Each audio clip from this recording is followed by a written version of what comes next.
Good morning, everybody. Welcome back to Board Game Breakfast. I'm Zee Garcia.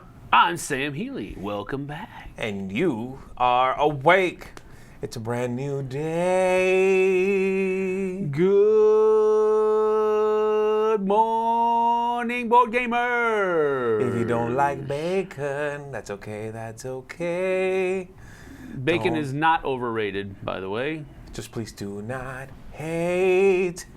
All right, everybody, welcome back. As you might have noticed, there is a particularly tall, hatted man who is not with us today. Yes. If you saw any of our live content yesterday, you know he's out of town. He is currently at Gamma. Well, guess what? Gamma. He's still there. We're not sure when he'll be back at this point. Gamma convention. Get some game news. Find out some news. Yeah, that works. All right. So, thanks for joining us, as always, and we are going to go ahead and kick it off with some news.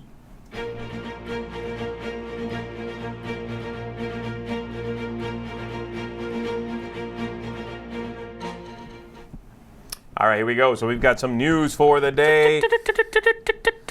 Let's kick it off right away with Memoir 44, New Flight Plans. This is a brand new expansion coming out from Days of Wonder, of course, and Richard Bork, the designer. Now, there's been a sort of air-based expansion before. This is new content. It's going to take you to World War II, of course, and you're going to get a few different battles. You'll see battles at Omaha Beach, Pegasus Bridge, Operation Cobra, things like that. And, of course, employ new air units. This is going to, as they say here, give you fighter bombers, aerial combat and cover and things like that at a time when the Allied air supremacy was at its pinnacle. You are also going to get in there, let's see how many units we're getting. The expansion includes 21 new scenarios and 16 plane models, including a larger B-17 bomber model. That's a bomber, right? B-17 bomber. So there you go. Check that out, coming out soon. Next up, Quirky Circuits, coming out from Plaid Hat Games. Quirky Circuits here is a game from Nikki Valens, who has done a lot of the really big epic games for Fantasy Flight, the Mansions of Madness 2nd Edition, things like that.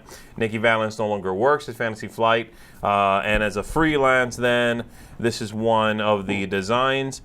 Quirky Circuits is a programming game in which the players are going to pick a scenario and they are going to program their robo-buddy, as it says here, with unique movements to complete different goals that they need to achieve. Gizmo the vacuum, for example, cleans up dust bunnies, wreaking havoc in the house. And Twirl's garden can grow with the pesky ants, stealing the seeds. Sparky is a dog archaeologist on a mission to dig up exhibits for the museum, things like that.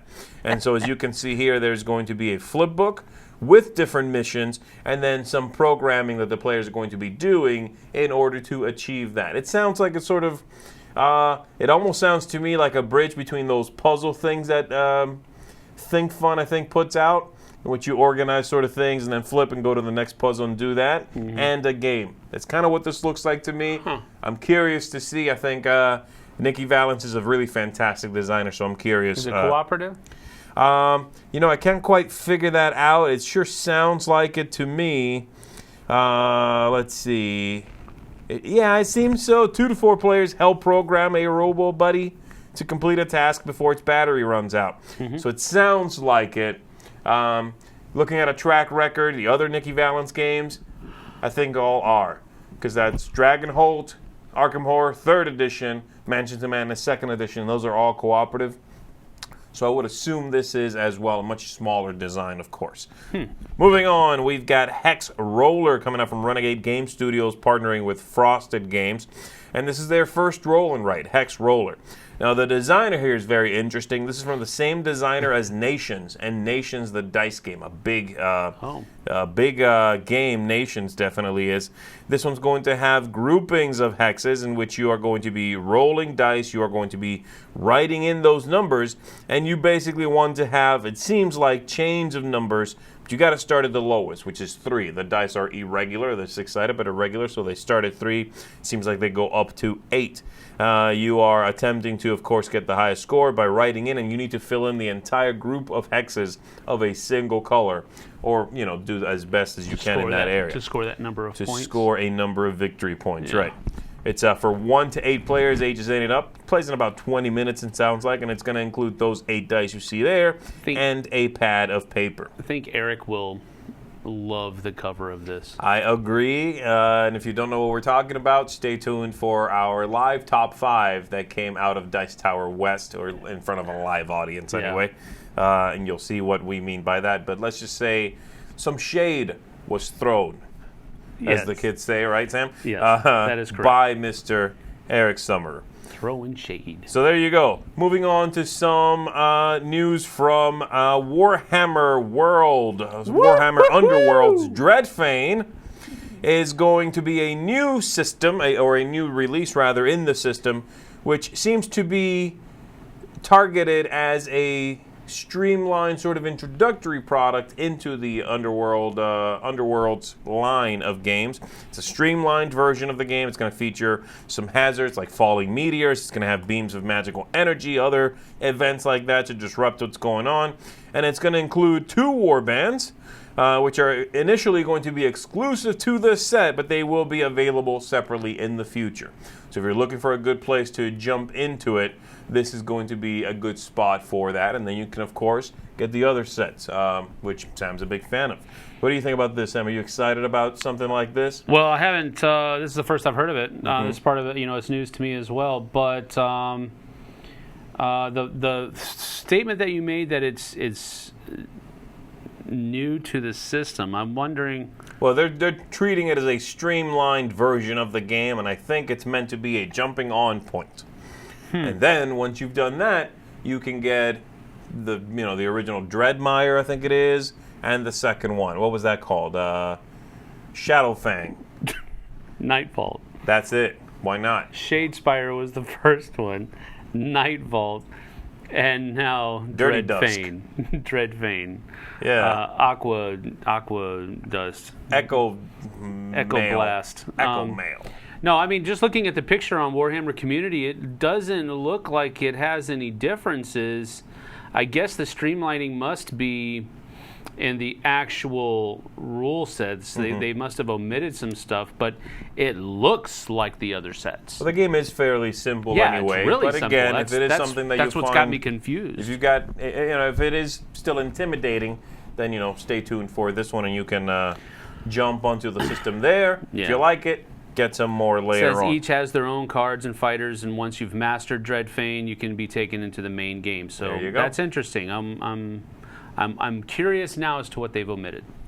All right, moving on. We're going to stay with Games Workshop, though, and look at Storm Vault, a 2 to 5 players game in which the players are going to be adventuring in a cooperative setting into the mortal realms. Yes, you have to. No. This is coming out, Sam. I'm sorry. It's happening. I'm looking at the board right now, and that is Lord of the Rings with Warhammer 40K slapped onto it. And this Lord of the Rings game was horrible. This is the one I played with you. Yes. I'll never forgive you for this. I know. This was rough. I don't forgive myself for putting you through that. I still that was openly not weep. the only game I had to play of that. I played 2 other games. You did it to yourself. I did. That's for punishment. posterity's sake.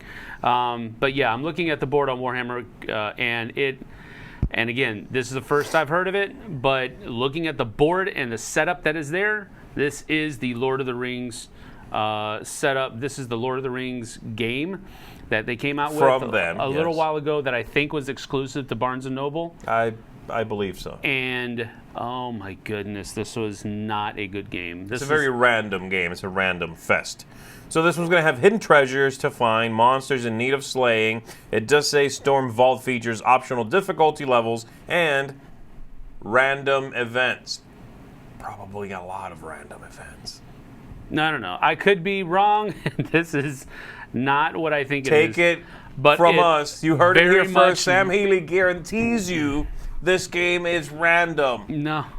Write your strongly worded email at samhealy@hate.com. That's and let us know. We just started, yeah. Let us know what you think. Yeah, All right, let's move on because maybe it's not. I don't want to jump the gun, but it looks like that Lord of the Rings game. And if it looks like it, that's enough for me. If it looks like a chicken and clucks like a chicken, and it's from Games Workshop, and Chuck Norris says it's a cow, it's a cow. Oh, that didn't go where I expected. All right, one more piece of Games Workshop news. This is Combat Arena, a miniatures combat game which features quick bouts of tactical action set on an Imperial vessel. So, like Star Wars? No, that's not what that means. No. Players are going to pick a hero represented by a brand new Games Workshop model, of course. They have to sell you those miniatures. Then you're going to test your mettle against each other with their heroes' distinct fighting styles and abilities. Champions, such as the Crusader, Rogue Trader, things like that, are only a few of the available heroes to pick from. This is also going to serve as a prequel to the Warhammer Quest Blackstone Fortress board game.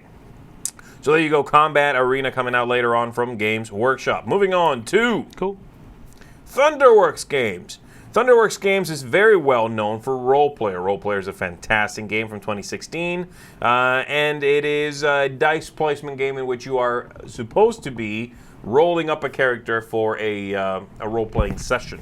Well, we've now got a couple of spin-off games using that world. We're calling these a role-player tale. So something, a role-player tale, with the first one here being Lockup. In Lockup, the players are supposed to be in a fantasy prison, and 2 to 5 players are going to be assigning their members of their gang to sections of the prison, collecting resources without attracting the ire of the guards. It's supposed to sort of bring to mind the best things you remember about drawing. No, that's the next one. I'm sorry. Never mind. I'm going to get to that in 1 second. You are going to be playing 6 rounds, trying to figure out who the most powerful gang is. This is what I'm talking about. Cartographers. Another role-player tale game. Now, this one is a roll and write game, and it's supposed to bring to mind, which is what I was going to say, the best things you remember from drawing up your own maps in a D&D campaign or something like that. And so it's supposed to simulate that, give you that feeling. Something I never did. I haven't done that either, but I know it's a big part of it, designing your own maps, and sort of as the DM, keeping that hidden from your players, coming up with cool layouts for your encounters. So this is going to give you a little bit of that. Exploration cards are going to tell the players what sort of polyomino shapes you are and terrain types you are going to have to draw each round. Score cards are going to tell you what you need to do to please the queen and how you are going to score. And so you are going to play over 4 seasons, dealing with filling in forests and mountains and even monsters, trying to get the best score you can. Both Lockup, the first one I showed you, and Cartographers, this one, are expected to deliver to stores in July 2019. July. Moving on, let's talk about Uwe Rosenberg a little bit. Patchwork Doodle is a new game from Mr. Rosenberg, who has done some very serious, heavy games like Feast for Odin, Agricola. Well, Mr. Rosenberg has done also a lot of smaller games like Patchwork, and even the new Patchwork Express, which sort of followed a similar concept, but it was a smaller grid, quicker play. Well, this is a roll and write kind of, in which you are going to start with a random card. It's going to give you 1 of 10 different puzzle pieces. You'll draw that in, and then over the course of 3 rounds, you are going to draw cards, lay them out, and the players are going to draw onto their own boards, as you can see here. That card is then removed, and you are attempting to, of course, fill in your grid following some specific rules. Players are also going to have 4 special actions, which can be used throughout the game. So this is the third roll and write game that we've covered in our segment. Yeah, but there are 7 of them, so I'm kidding. This might be the last one. Okay. Patchwork Doodoo is going to support 1 through 6 players, plays in about 20 minutes, and is aimed at players ages 8 and up. It's expected to release in Germany in March, and we're assuming from Lookout, of course, we will see it ourselves later on after that.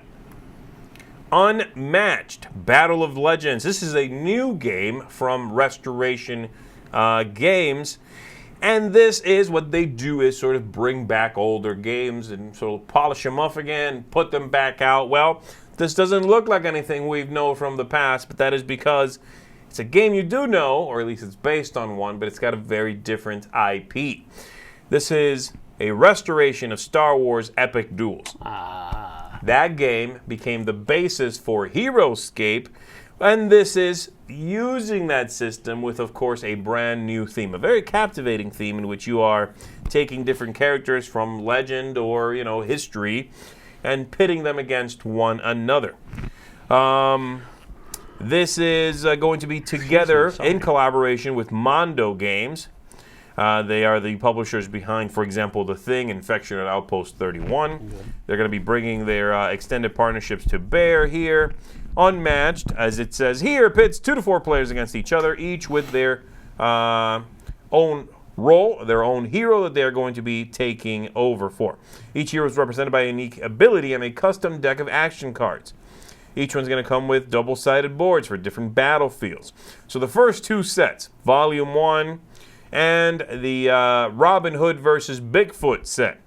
The first one, that Volume 1, is going to have King Arthur, Alice, Medusa, and Sinbad. And you can play heroes from any set against any other set. So it's sort of a mix and match. This makes me think a little bit of Smash Up or something like that. Sure. But of course, again, using that Star Wars Epic Duel system. So this is something to stay tuned for. It's going to be coming out later on. There's also going to be, by the way, a limited edition pack based on Bruce Lee. So check that out as well. Neo Closet Otaku says that Star Wars Epic Duels is fun because of the IP. He's not sure that he would be enthralled with the system apart from that. Mm-hmm. Also, he mentioned Duel of Ages. That also came up, in my mind as well, as you were talking about bringing people in from different aspects of, history or folklore or what have you. So, we'll see. Sounds interesting. I've seen some of the artwork being posted online. Definitely look that up if you're curious. But it is fantastic looking artwork. Yeah. It looks very imaginative, but also, this is sort of a dumb way to put it, but very artistic. It's really well done. I'm also wondering what kind of, because most of these older games that they're re-releasing, that they're refurbishing and kind of making them modern, they're making some modern changes to it. So I'm wondering what they've done to this one. It's not normally just a straight reprint. Right. There's a lot of work that goes into Restoration Games productions. So we will see what's going on there. So that's it for us in this section of news. Let's see what else we've got going on in other news. Hello, fellow gamers. I had an amazing time at Dice Tower West last week, and thank you so much for everybody that came up to me and talked to me about the Kickstarter show and our podcast and all sorts of things that we did. I had such an amazing time gaming with you guys and just hanging out. And I also have a really amazing lineup of Kickstarters this week, so I feel like I'm going to have a really hard time picking out which ones are going to be my favorites, but maybe you can help me. So let's get started.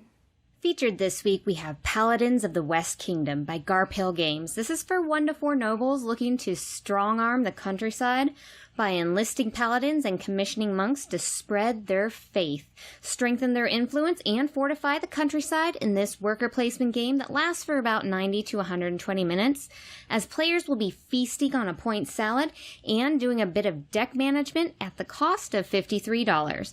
But if that's not enough countryside domination for you, then maybe Awari by Gate on Gate Games will sate your thirst as 1 to 5 tribesmen will be prolifically fighting for area control through building networks of tents, placing regional totems, and drafting placement cards for 45 minutes in this somewhat abstract-looking game that runs for $45 and certainly makes you wonder why bunnies have not dominated the animal kingdom yet.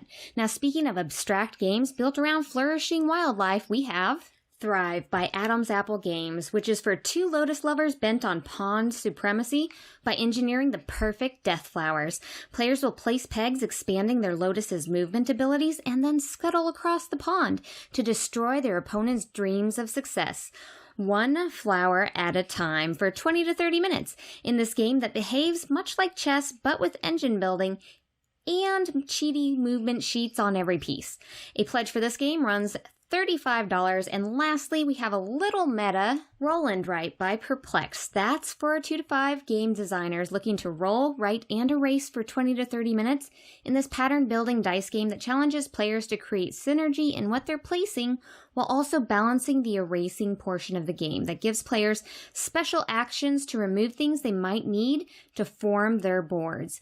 This game starts at $24 and will surely give any gamer a little chuckle. Thank you so much for joining me this week, guys. If you want to hear more about any of these Kickstarters, make sure to check out my live show on Fridays as we go over all of the nitty-gritty details of if we would back these Kickstarters or not, and it is a live show. So you guys get to comment and tell me what you think about these Kickstarters, and we can all converse and talk about them and change each other's opinions and do amazing things. Other than that, I will see you guys all next week. This game I'm going to show you is a great game. Any 10-year-old could pick it up, learn the tactics of wargaming. Enemies of Rome, a game published by Worthington Publishing, designed by Grant and Mike Wiley, is a 2 to 5 player game, can be soloed, and basically is a game where you fight a common enemy called the Enemies of Rome, which you form alliances and you fight these enemies, but then some of your alliances, you know, to get ahead, there's gotta be one guy that's gotta win, so you gotta stab some people in the back. But anyways, so you take your Roman legions and you conquer lands and you share wine and drink and everything with your friends and you defeat the enemy, but your friend is taking a little bit too much land, so you talk with your senators and bang!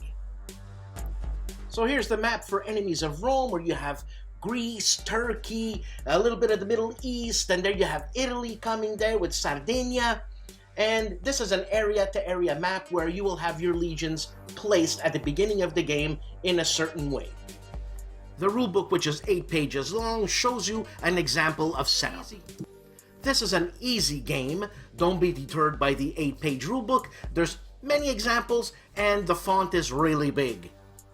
The game comes with a lot of cubes. The green color are the Enemies of Rome, all the other colors are the participating players. You have battle dice, green for the enemies, red for the participating players. This is a card-driven game. You draw a card, it tells you how many of your legions move by land or by sea, and or how many of Enemies of Rome move. So once one of your cubes enters another person's area, battle ensues.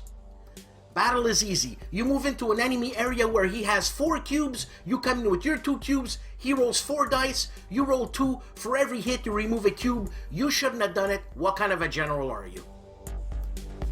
Certain areas have forts. The occupying player has an extra die roll, but you might be coming in with a catapult in his area, and the catapult negates his fort. This is a great game for a young budding mind, say about 10 years old, with parental guidance, obviously, to grasp the concepts of taking over someone else's land and annihilating them in a nice way. Thank you for watching, and if you want to know more about war games, please check out my channel, No Enemies Here.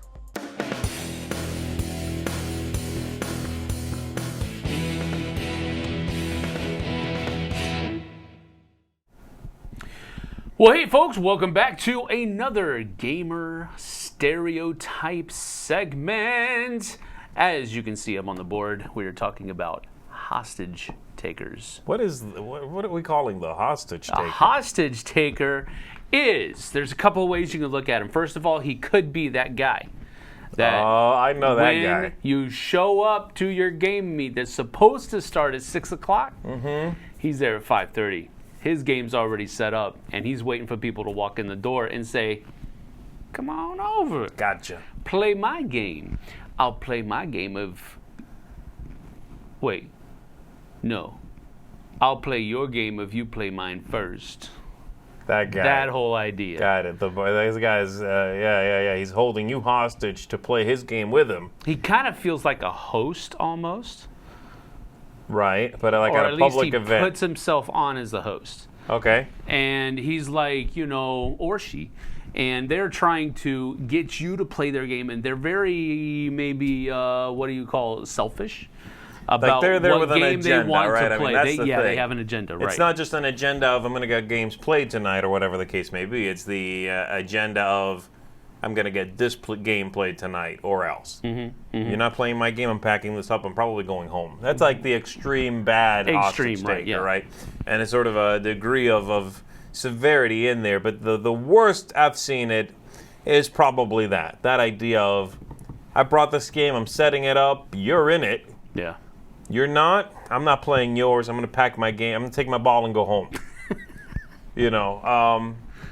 That's pretty bad behavior, unfortunately. And even the guy who's sort of feels the need to bargain, I think, is a little sort of, I don't know, it just feels slimy a little bit. Shady, It could be an unspoken agreement that we play each other's games and that's okay, but this guy or gal sort of makes it a point to put the bargaining out front, which stops it being about us getting together and playing games, and it becomes about games that need to be played. Like we're making a sacrifice to some blood god or something, you know what I mean? Who do we know that does that? I don't know. It might be somebody who's not here to defend himself at present that does this on a regular basis. He's got a good reason for it. He kind of needs to review them. Yes. Tom does this a little bit, the very mild side of this. We all kind of do, yeah? We all kind of do a little bit, sure. I probably push the least, honestly, which is probably why I have the hardest time getting games played. That's just the way it is. But, yeah, Tom does this a little bit. He likes to... he's when he goes to game night, he has stuff he's got to get played. Yeah. And it's understandable because that's his job, right? So we're kind of ribbing him a little bit, but really he needs to. And folks know that, and folks are always getting to play new games if they play with him, all that. Right. But if you are someone who just plays games to play games, don't be a hostage taker. I would say, don't just be there because you got to get your games played. Maybe assess that playing the games is more important than owning them, and it'll stop biting into that feeling of, I bought it, so I gotta play it. Right.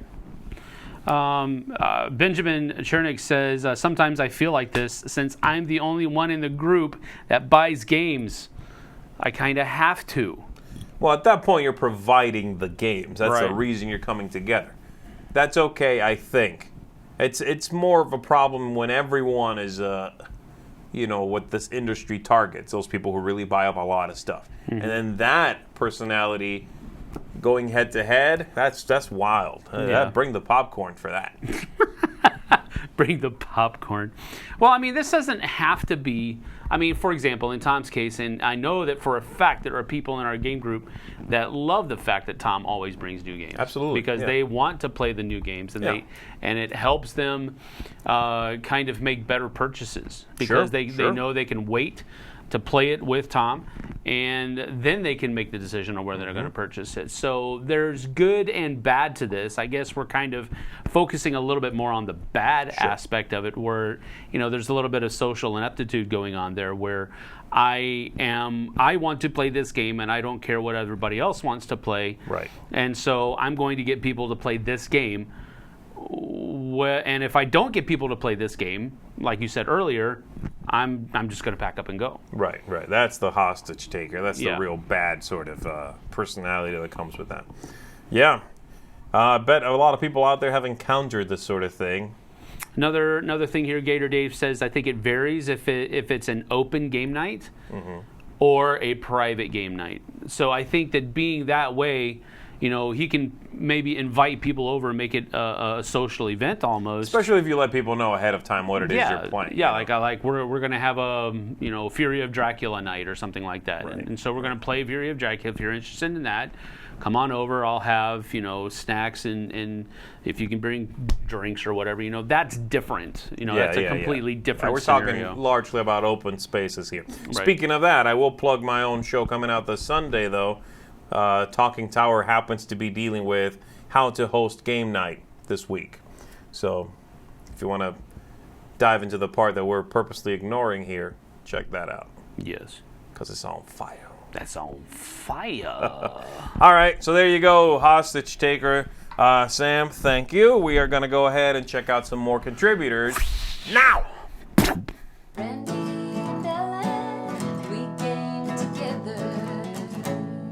It's your turn. Ooh. Hey guys, I'm Randy. I'm Alan. Welcome to We Game Together. We're talking about Dinosaur Island, which I thought was a completely different game from from Dinosaur Island. So it's technically a different game. Well, I mean, okay, but when we got it in, I posted about it. I'm like, what do you guys think of this? And I'm like, how, like, it looks so similar to Dinosaur Island. Like, how do they get away with having the artwork like the same? And this is probably lame that I'm like confessing this right now. I don't really it's care. a little though. embarrassing. I'm not embarrassed. Takes more than that, baby cake. All right, so Dinosaur Island, what did we think of this game? I liked it. I didn't like it as much as Dinosaur Island. We did play Dinosaur Island. We were seeking out a copy of that. Just didn't quite ever pull the trigger on it for whatever reason. Time went by, I kind of forgot about it. I came across Dinosaur Island again, and I'm like, oh, we'll try Dinosaur and get that and see what we think of it at the 2-player count. I heard that Dinosaur Island's actually quite good at 2 players also. Yeah. So people are kind of mixed, I think, on this one. But I liked it pretty good. We played Dinosaur Island at 4. I thought it was really good at 4. Yeah, it was great at 4. I really liked it. But this is Dinosaur Island. But this is Dual, so we're going to talk about this one. It had all the same feels to me. The only thing that definitely that all the same I'm feel. missing from our box is the delicious coins. Yeah, the coins are nice, but I love them. All right. That's something important. It has like all the same elements as Dinosaur Island, different ways feels. of acquiring the special cards, and the parks and the dinosaurs.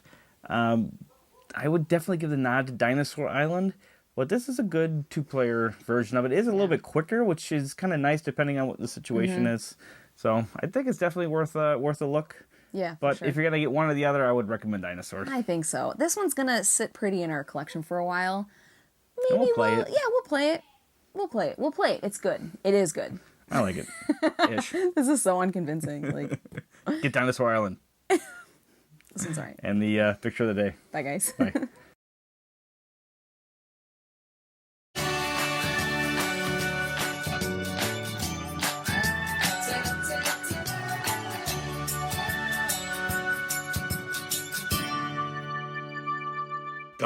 Greetings and welcome to the Mega Meeple.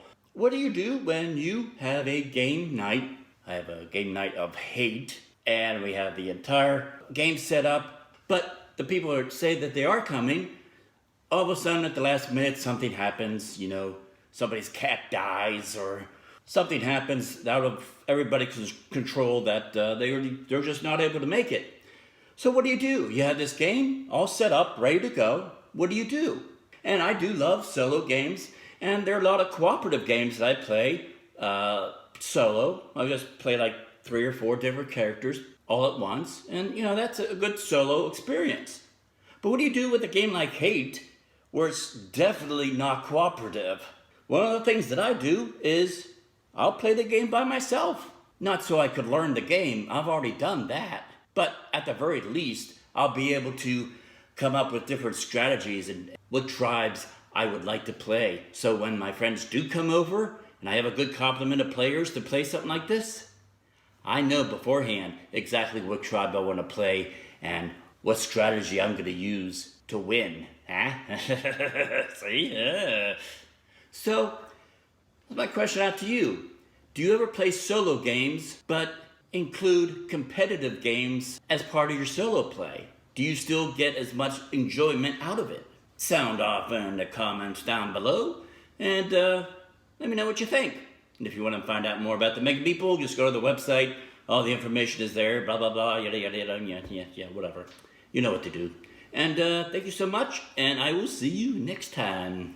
Hey there everyone, it's Jen, the board game librarian, flipping some pages, pushing some cubes on this week's segment of From the Page to the Table. This week I'm going to look at a book that I just recently read for my adult book discussion at my library, and that is Cleopatra, a newer biography by Stacy Schiff. So Stacy Schiff is a popular historian and has won the Pulitzer Prize on a prior work that she did.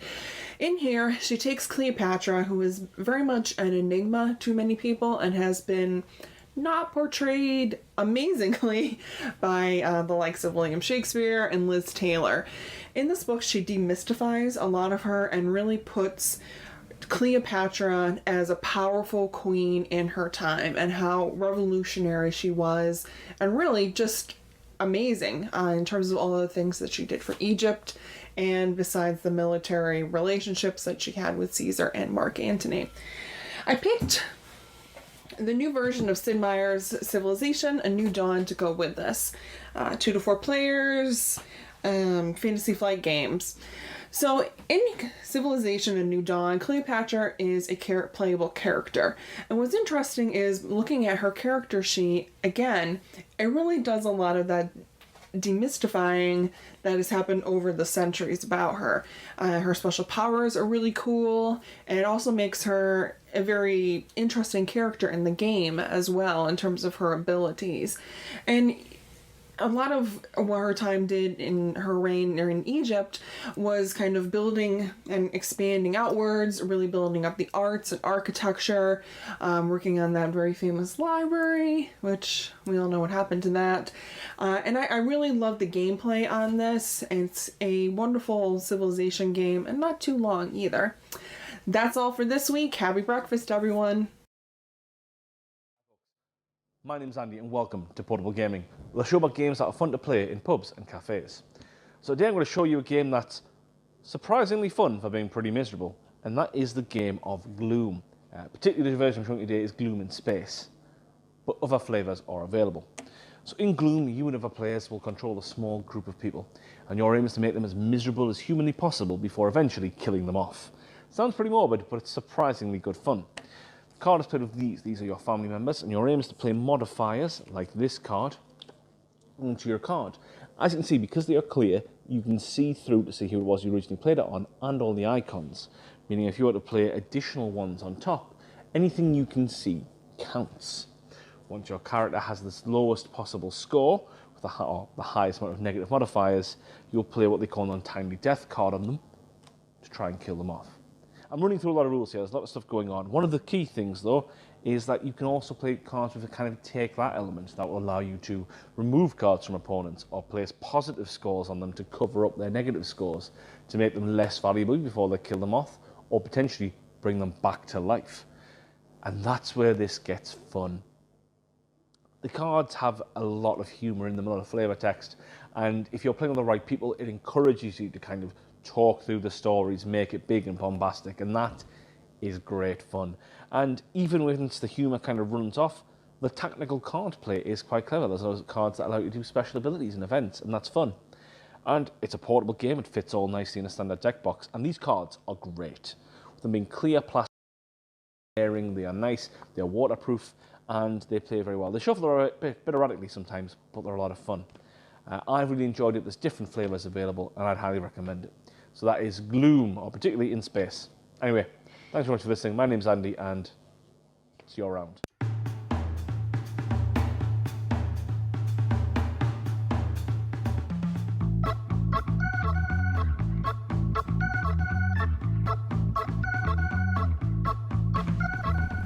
All right, we're going to be unboxing something. We have no idea what it is. Kenny brought it to us. Sam might know what it is by now. I don't know. I haven't looked at it. I'm scared. You scared? I'm scared. I'm not scared. I have a knife, though. It's an inanimate object. I'm sure we'll be okay. Crack it open, Sam. What do we got? No, I'm just kidding. All right, what is it? What are we opening? Quartermaster General, the Cold War. Sam, here you go. Yeah. This one's for you. Didn't even want to touch this one, did you? So this is I believe, based on war? It's from PSC Games at the Cold War. Cold War was not actually a war, though. So why has it got a war map? Because it's like asking why Twilight Struggle has a war map. You're right. That's also... Oh, snap. Oh, snap. This is from PSC Games. Yeah. Says that it is a fast-paced Cold War strategy game. All right. By Ian Brody. It's got a pretty good cover. I do like the cover. Ronnie Reagan. All right, there we go. All right, so we have here the map. Whoa. I'm the map, I'm the map, I'm the map, I'm the map. Nice. Thick cardboard. Looks good. Bright. Yeah, not bad. Not bad. Yeah. This might be the first pseudo-war game I play. That was super good at... That part is interesting. Is it like a player screen? No, that's part of the game insert. Oh. Here's the rule book, and it's got a small-ish rule book, I guess. But it's really thick for how small it is. Is it all English? Just English? Looks like it, yeah. Okay. 34... I think PSC Games 20, is a British company. Like 40 pages, all right. Yeah, West Sussex. So that's a all pretty right. hefty. Rule book. Looks cards. like it is maybe a card-driven game, I would imagine. You got games like Air Power, Building an Army, these Soviet bloc, espionage. Wow, a lot of espionage. Event cards, and more Build Army, more Air Power, Land Battle, stuff like that. So, all right, we got some little pieces here, and these are pretty neat. There's little. That's kind of unfortunate. That's definitely. I guess that's a Cold War era jet. Okay, no worries. Some tanks and. That tank is not correct. Submarines. Looks like about it as far as the different kinds of units you have. What are the brown ones? Oh, still tanks. Okay. Yeah, they're just a different player color. All right. Then you have some tokens. It makes me think of like punch out. Axis and Allies sort of bits, bits. Yeah, pretty much. But these all come out pretty good as well. The cardboard is nice. The production of this game actually is pretty impressive. I like that. Now, I'm not particularly familiar with PSC Games. It looks here like they're working with Griggling Games. But from a component point of view, production point of view, this is a good-looking game. I don't necessarily get excited by this theme, but this is a well-put-together package. Well, Cold War enters into a little bit of a different, it's not really a war game. It's more of... I feel like I'm about to get some mansplaining. What's the Cold War, Sam? Well, I guess we'll not go into what I was about to say. I know what the Cold War is. I know, but I'm just saying it has the moniker of being a war game where it might not play that way. Sure. You know what I mean? I mean, just from a component point of view, it looks well done. Sure. Yeah, it does. It does look very well done. It also seems like there's not a lot of components. No, there isn't. Is there something under here? No. Okay, so that's it. It's just a few bits. Yep. Cards. That's it. This has got me worried.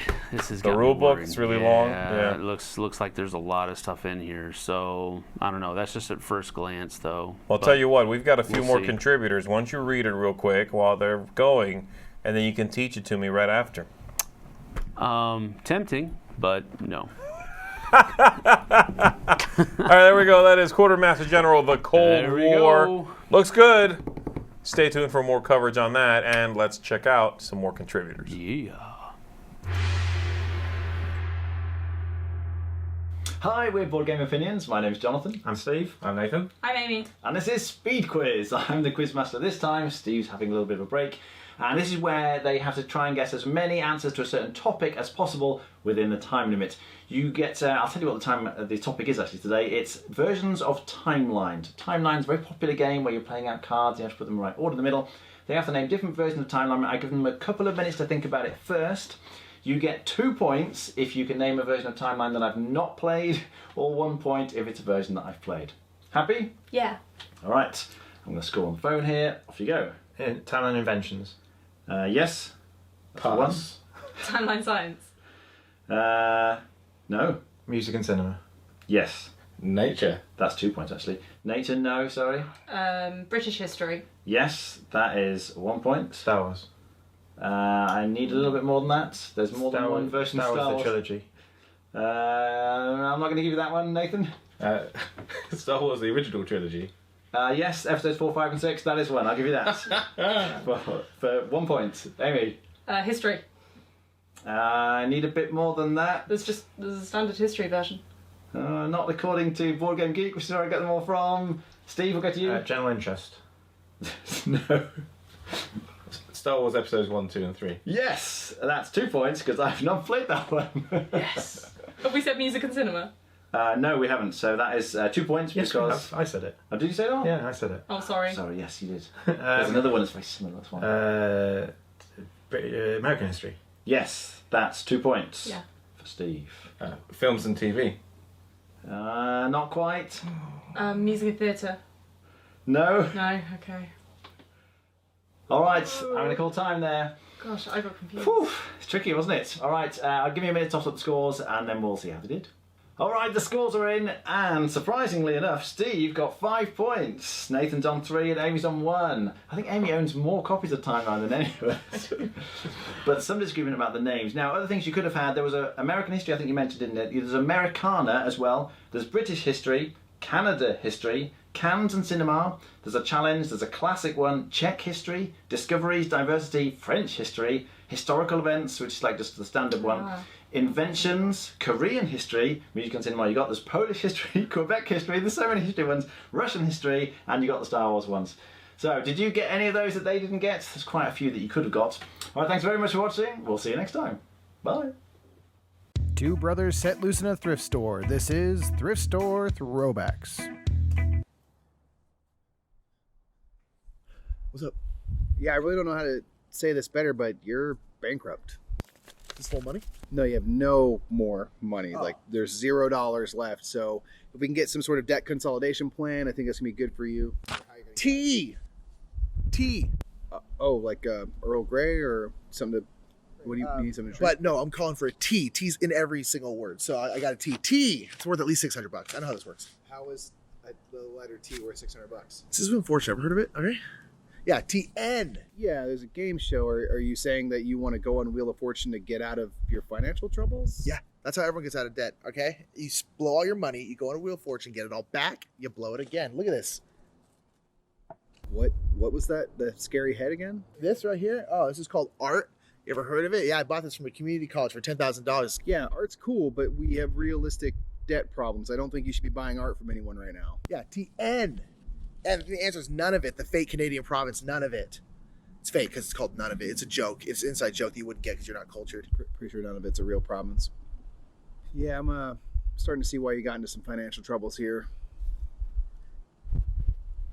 All right, so this is Wheel of Queen Elizabeth's Hair. And it's got all the stuff you expect. You're going to call out a letter. Now, there's going to be a host for every puzzle that will look up Puzzle 86. And if you call out an S, you can reference this letter chart and see that, oh my gosh, there are 4 S's. You can go to number 10. You get an S. We're going to be playing 4 rounds. And at the end of all 4 rounds, the person with the most money wins. I'm guessing that this quotation is from a snake. So that was Wheel of Fortune. Boom. I look like a retired wrestler, Mike. You do. I gotta be honest, like, for a recreation of a mass market TV show into a mass market board game, it's good. It's fun. Actually pretty... The way the thing works and, like, the key so you know what letters are where works really well. There's not much else to say. You all know how Wheel of Fortune works. So that's it for us, everyone. If you dig us, we're the Brothers Murph. We have our YouTube channel. Go check it out. We're doing top 10s and all sorts of things like that. Indeed, and also, we will also be at Dice Tower West. If you see us, please say hi, and we would love to play a game. And yeah, I think that's pretty much it. Yeah, we'll see you there, or we'll see you at Dice Tower Con West. We are going to let the dice decide which section of our board game collection is going to be cleaned out first. Welcome to The Purge. This one is the row, and this is the column. We'll see what happens. We're looking at row 3, column 2. Just said this is a hard one, but honestly, it's not hard at all. Row 3, column 2, first one. Carpe Diem, Stefan Feld game. ugly box, ugly game, but fun gameplay. It's a really fun game. I really like it. It does not spark joy for me. No, it doesn't spark joy. I want to play it again, but it's not like, yay, I want to play it again, which this one has. This is one of my favorites. Well, it's two felds. I think this is Marie Kondo saying one of the two. Yes. Can't keep them both. Absolutely. Duplicates are not acceptable. So we'll keep that one. We'll keep this one. And this one is out. Oh man! Wow, this is an easy one because Charterstone. We played it. We played it through. We're done with it. Yeah. We could play it again. I think we have the recharge back, but that's going. That's going to be going to someone else who has joy with it, right? So yeah, Charterstone. After 12 playthroughs, it is out. Bye bye Charterstone. And we have Flick 'em Up, which is not really our game that we have purchased. This was Bo's choice for his 2017 Essen game. Yes. So this is going to stay. Oh, absolutely. In our household. Yes. Well, thank you so much.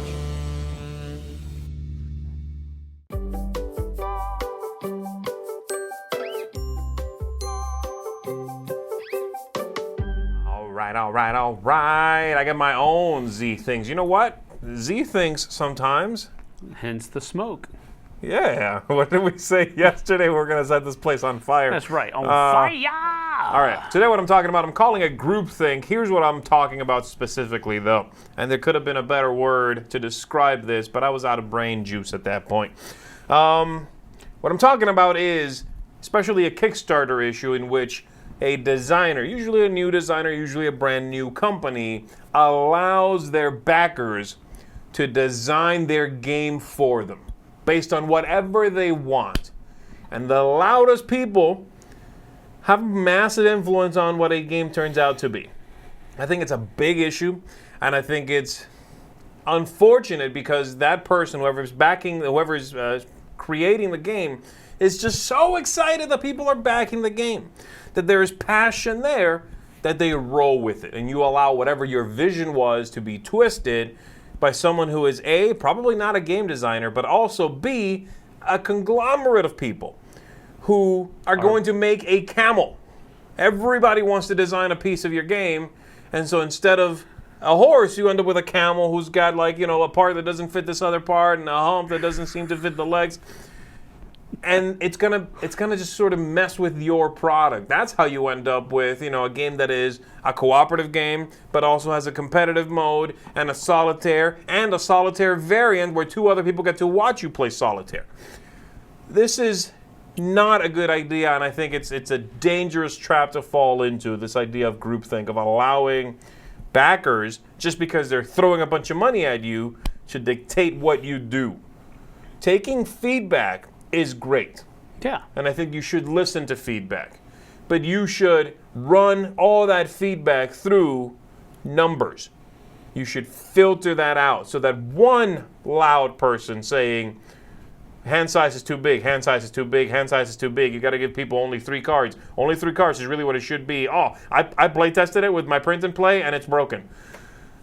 That one loud person should not change your game design. Everybody's saying that. Consider it. Think about it. Keep playtesting. Mm-hmm. But don't design by committee. Because committees, if you're not using statistics, are going to be uneven. You are going to run into that problem where you, just to satisfy some people, compromise what you were setting out to do in the first place. Yeah, that's true. And really it's kind of at that point it becomes a lack of leadership. Because you can have too many people saying the same thing, and you think that it's a big problem when really it's only a microcosmic thing that they're talking about. Right. It's a very small group of people, generally speaking. I mean, most, I don't know what the average Kickstarter number of pledges is, but I'd say 1,000 or less. Right.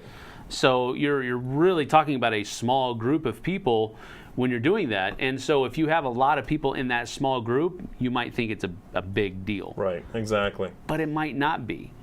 So yeah, groupthink is You said that people, you need to listen to feedback, and I'm even going to go a step further than that. You need to hear the feedback. You don't necessarily need to listen to it. And there's a difference there, because listening usually brings on this idea of moving forward with that idea. And then you don't necessarily need to do that at all, especially when you're talking about a game that you've spent, I don't know, 2 years designing. Yeah.